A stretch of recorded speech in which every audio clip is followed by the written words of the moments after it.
Greetings, Arsmalik here, and I proudly present to you my 800th map review.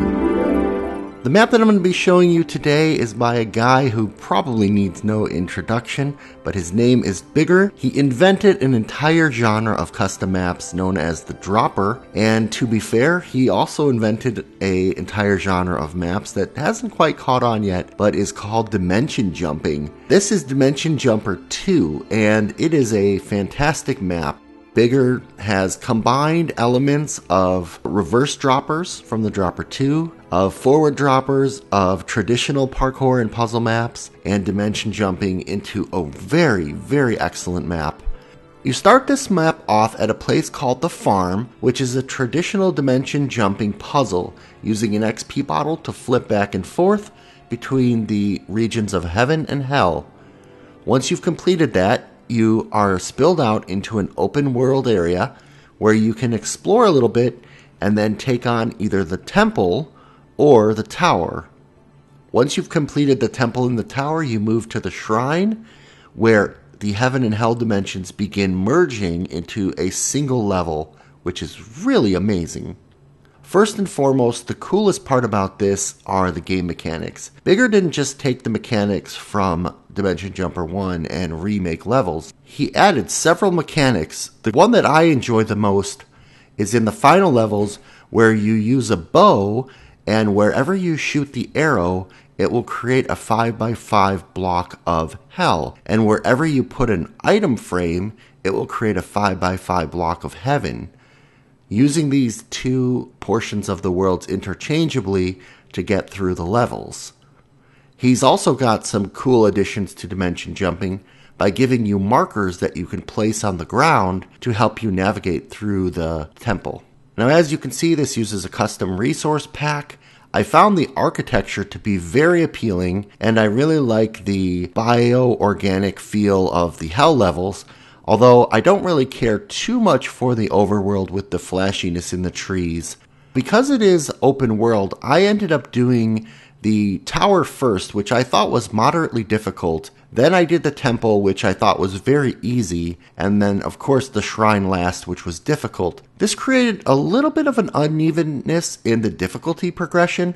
I also felt like there was some glitchiness with the bow, and a few spots where the dimension jumping got me stuck in blocks. I'm not sure that you can really do much about that because of the way coordinates work in Minecraft. So if you're able to just kind of get over some of that, you will have a really great time in this map.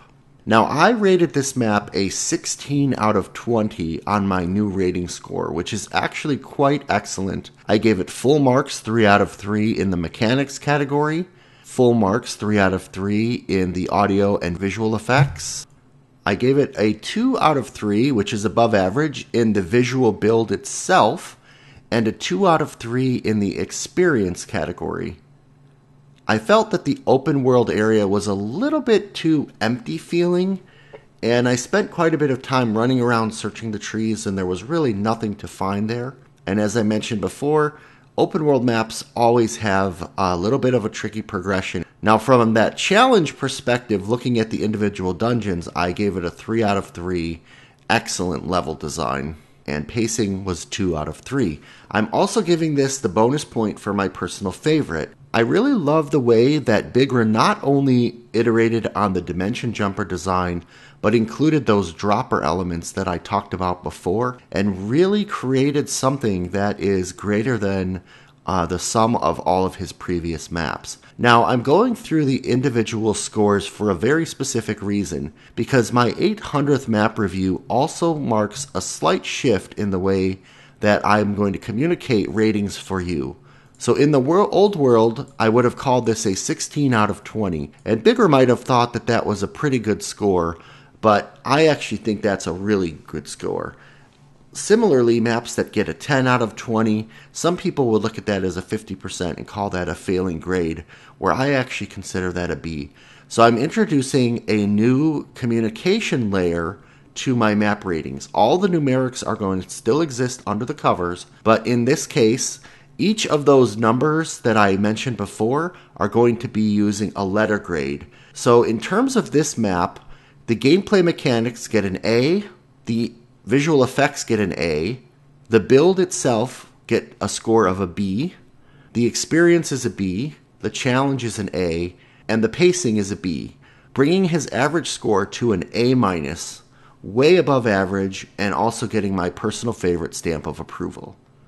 I'm going back through 110 of the maps that I've reviewed in 1.8, and I am replacing all of the numeric grades with letter grades. So for example, maps that in the past received a 20 out of 20 are going to get an A++. Maps rated as 19 out of 20 will get an A+. Maps rated 17 or 18 will get an A, 15 and 16 an A-. Maps that were rated 13 or 14 will get a B+, 11 and 12 will get a B, 9 and 10 a B-. Maps that are 8 will receive a C+. These are very average maps and very playable and very good, but they're only getting 8 of 20. I think a C+ sounds a lot better than an 8 of 20. Maps that are rated as a 7 get a C, 6 are a C-.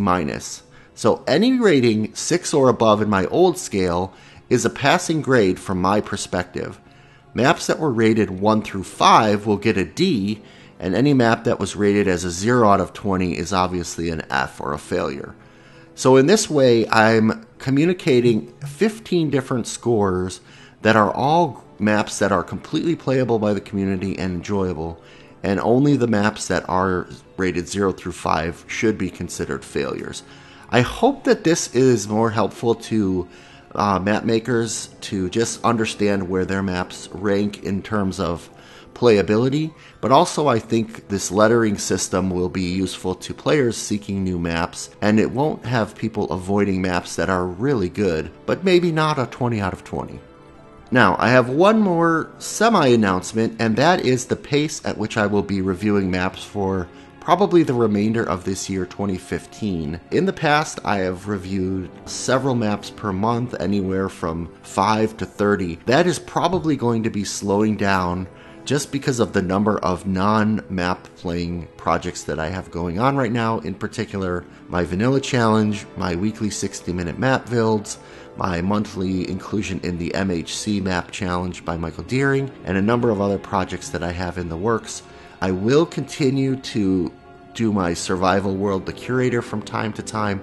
I will continue to play maps that really catch my eye, but I probably won't be doing a daily troll of the Minecraft forum and picking random maps to play in high frequency. I'll be a lot more selective. This isn't because I really want to just focus on big map makers, but this is really just a function of my personal time and the fact that I want to get the most enjoyment out of my Minecraft experience while continuing to give you high quality reviews, because that's what you guys are here for on this channel. And that also means I'm going to think long and hard about playing maps that I cannot finish in one sitting over a weekend. I will most likely only be playing maps one night per week, Friday, Saturday, or Sunday, and if personal stuff gets in the way, it's just too hard to play like a 20-hour map where I play, 3 hours on 1 week, and then I wait a whole week and play 1 or 2 hours, and then wait another week and another week. And by the time that month is done, I've kind of forgotten all the stuff that's gone into the map. And it's just too difficult to do that. So if there's a long map out there that really catches my eye, I may try and do it. But I'm going to try to be sticking to maps that are about 1, maximum 2 hours in duration. So that is the 800th map review, and a slight change to the way that I communicate my ratings to you. You can see all of my map ratings on my forum thread. As I mentioned, the last 110 reviews will now be using the A through F system. And last but not least, 2 things that I want you to remember. Number 1, if you're playing somebody else's map and you're doing a video for YouTube, please give them a quick shout out, just the name of the author, and put their link in the description. People spend a lot of time making these maps for you to play, and they should get just as much credit as you do for playing the map. Secondly, don't forget to check what version of Minecraft a map was made for. A lot of times you may have to downgrade your client so that you can take full experience of everything the map has to offer. It's very easy to do, and it can save you a lot of frustration in playing a map that seems like it doesn't work. Alright, happy Minecrafting.